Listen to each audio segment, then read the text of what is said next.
Oh, what's going on, everyone? Welcome back to the channel. I hope you're all having a wonderful day. This week, we are checking out Toontrack's new EZbass plugin. Well, new to me, sort of new. It's been out for a little bit now, but I finally had some time this week to mess with it, and oh boy, am I excited to show it to you guys. It can be used as a plugin or a standalone program, and I was blown away by not only the sound, but some of the features as well. In my opinion, Toontrack makes some of the best drum samples out there, so I already knew this was going to be awesome before I even installed it. Without further ado, let's just get right into it. So here it is. Oh, yeah. We got a nice, beautiful 5-string bass here. Yeah. An EZbass is a MIDI plugin. Just like EZdrummer, it feeds off of MIDI, so whatever MIDI you throw into it, it's going to play back for you on the bass. And that's just the tip.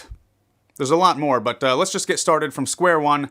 This is the bass. Actually, there's two different basses on here. This is the modern bass, the EZbass Modern, and we also have a vintage bass here, which is more of a jazz bass. And for each bass, we have a whole whack of presets here on the side. You can also customize them and save them as templates. There's a bunch of presets for finger bass here, and then we also have a bunch of presets for pick, depending on what kind of song you're doing, if you want the fingered sound or if you want the pick sound. And we know about all the expansion packs that are available for EZdrummer, so I'm assuming there's going to be a bunch more packs released in the future that you can use for EZbass. So I programmed a little drum and bass pattern here using my MIDI keyboard, so let's play it back and listen to a bunch of these presets, yeah?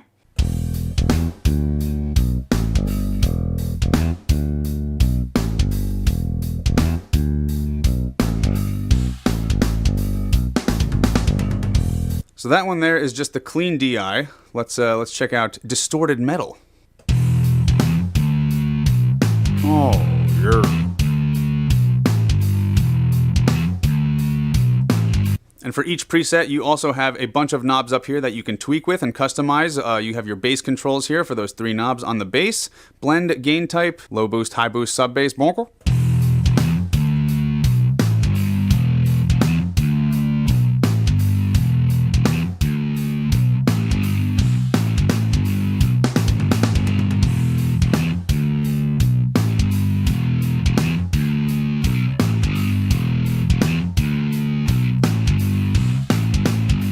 How about funky octave?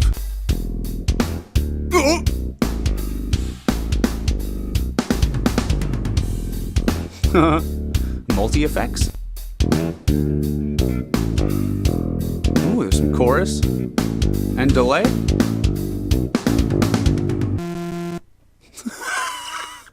Did you hear that sound? That's Focusrite popping in to say hello. That chorus is pretty cool. Let's try some of the picking ones.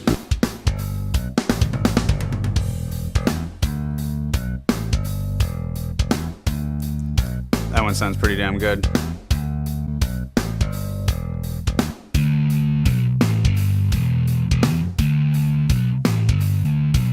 Gently pick?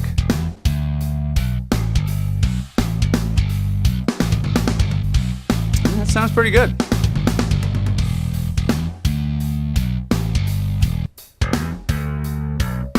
Firm distortion.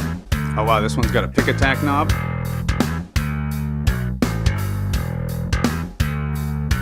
Very cool.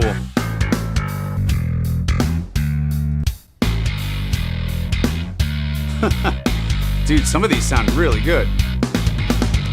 Also, keep in mind that all these knobs up here will change as you change your preset. Then you can go through and customize a bunch of them to your liking, but most of these already sound pretty damn good, but you can use them as starting points as well when trying to find your tone. And if for some reason you do not want any effects at all, we have the clean DI for each one, so it's just raw. Then you just have your normal control up top without any of the effects or anything. All right, let's close this session. Now I'm going to show you guys the grid editor. Okay, so here's another session we got here. This is actually a MIDI file that I wrote when I was probably 15, 16 years old. There was a Super Nintendo game called Top Gear. It was a race car game, and oh boy, did it have some shreddy music in it. So when I was 15 years old, I was like, man, I really want to cover that song. Of course, I never got around to it, actually doing it, but I made a Guitar Pro MIDI file of the entire first song of the game.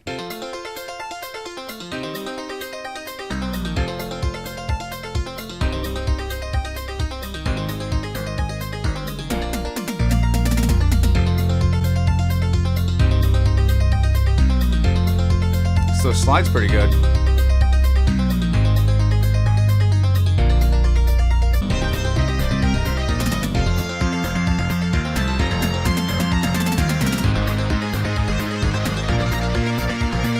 So what you can basically do with this grid editor here is you can highlight certain notes if you want and change the dynamics or the stroke. Right now it's just set to auto alternate picking for everything, but you can set to all downstrokes if you want, upstrokes, you can set the ghost notes, harmonics, some tapping and slapping. Let's say this note here, we want to like be a slap, so we just highlight that one note and then go to slap. And now it's a slap. We can change it to a ghost slap. Ooh, percussive left hand. You could pretty much program anything you want with this. You can also quantize it if you need to, and you can raise or lower the velocity right here. Let's go to the crazy part of the song. Here we go.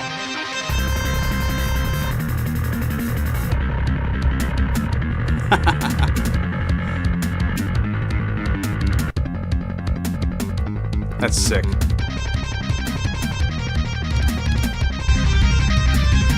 Let's solo that.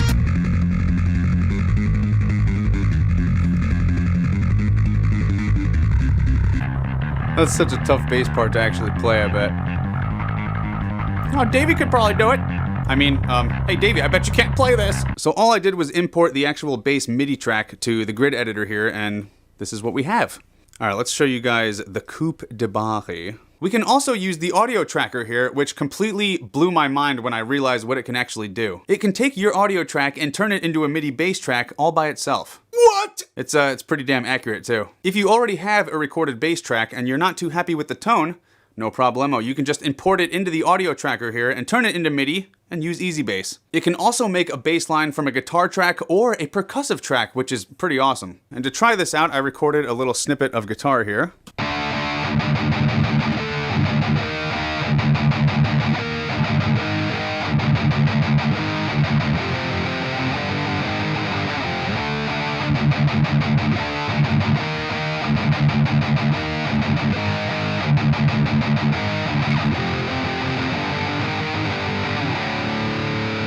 Okay, so now we can just drag that into EZbass and it'll make a bass line for us. Watch this. It's great. So let's drag that in.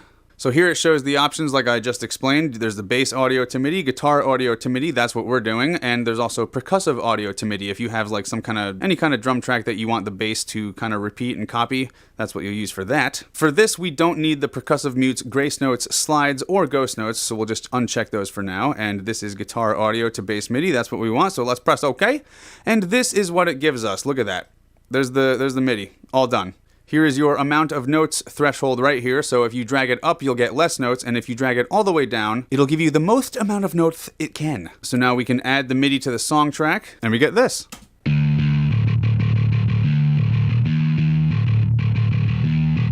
Okay, so now let's play that with the guitar track.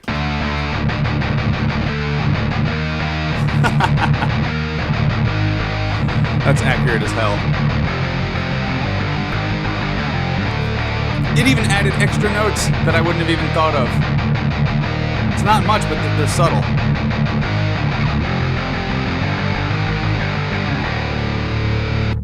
That's fucking awesome. That is like really accurate, and the fact that it added those little it added those little notes in there, and like, dude.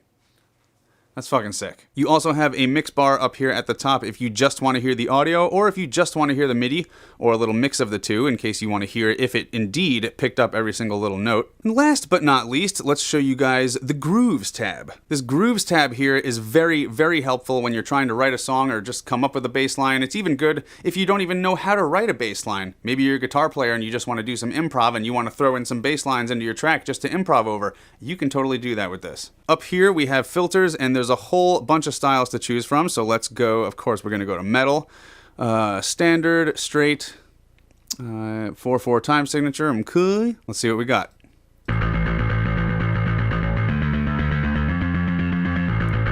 Nice.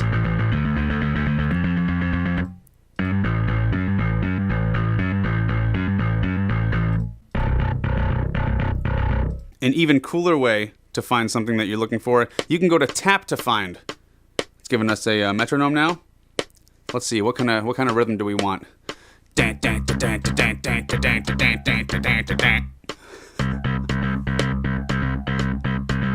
All right, so now we can click Find Similar Grooves, and let's see, this one matches 77% with the rhythm. Let's check it out.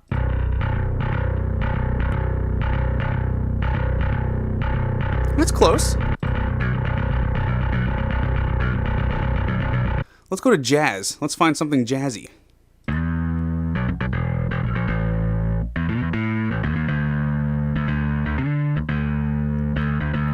That's actually a really cool bass line. And if you want to use one of these grooves, or more than one of them, all you gotta do is drag and drop right onto the MIDI timeline, and they will be in there for you. You can also change the notes around if you want, you can change the key, you can transpose it. I don't know if there's anything you can't do with this. But like, holy shit, man, this program is definitely gonna come in handy. I don't even know if I need to ever pick up my bass ever again, besides for filming music videos. And that is gonna do it for EZbass, you guys. I didn't even show every single little feature either, but I know I'm gonna be using this program a lot. It's super convenient. It's gonna save me a lot of time in the future. TuneTrack plugins and software tend to do that for me. It's amazing. With my schedule, man, I will try anything that could potentially save me some time, and you guys know this. This is even great if you're on the road or somewhere you don't have a bass, or if your band needs a bass player that can play perfect every time and doesn't be bahi. And man, that audio tracker feature, that's something else. Technology has come pretty damn far in the last little bit. Yeah? Thank you guys so much for watching the video. Thank you for the support, and I will put the link to EZbass in the description so you can check it out for yourself. And this concludes our broadcast day. Click.